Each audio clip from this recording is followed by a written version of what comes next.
ഇനിയൊരു പതിവ് വാർത്തയിലേക്കാണ്. മറ്റൊന്നുമല്ല, കണ്ണൂർ സെൻട്രൽ ജയിലിൽ നിന്ന് വീണ്ടും മൊബൈൽ ഫോൺ പിടികൂടിയിരിക്കുന്നു.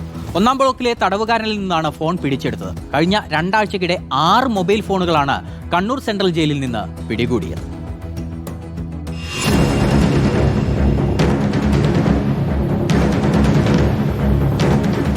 ഗോവിന്ദച്ചാമിയുടെ ജയിൽ ചാട്ടത്തിനു പിന്നാലെ കണ്ണൂർ സെൻട്രൽ ജയിലിൽ സുരക്ഷ ശക്തമാക്കാനുള്ള നടപടികൾ ആരംഭിച്ചിരുന്നു. ഇതിന്റെ ഭാഗമായി നടത്തുന്ന പരിശോധനയിൽ കഴിഞ്ഞ 2 ആഴ്ചക്കിടെ 6 മൊബൈൽ ഫോണുകളാണ് പിടിച്ചെടുത്തത്. ഏറ്റവും ഒടുവിൽ 1-ാം ബ്ലോക്കിലെ തടവുകാരനായ സുജിത്തിൽ നിന്നാണ് മൊബൈൽ ഫോൺ കണ്ടെത്തിയത്. ഇന്നലെ വൈകിട്ട് ഫോൺ ഉപയോഗത്തിനിടെ ജോയിന്റ് സൂപ്രണ്ടിന്റെ ശ്രദ്ധയിൽപ്പെടുകയും മൊബൈൽ ഫോൺ പിടിച്ചെടുക്കുകയുമായിരുന്നു. സംഭവത്തിൽ ടൗൺ പോലീസ് കേസെടുത്തു. ജയിലിലേക്ക് മൊബൈൽ ഫോൺ എറിഞ്ഞുകൊടുക്കാനുള്ള ശ്രമത്തിനിടെയാണ് കഴിഞ്ഞ ദിവസം ഒരാൾ പിടിയിലായത്. ഫോണിനു പുറമെ ലഹരി വസ്തുക്കളും സമാന രീതിയിൽ ജയിലിനുള്ളിലേക്ക് എത്തുന്നുവെന്നാണ് കണ്ടെത്തൽ.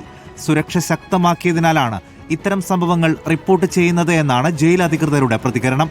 റിപ്പോർട്ടർ, കണ്ണൂർ.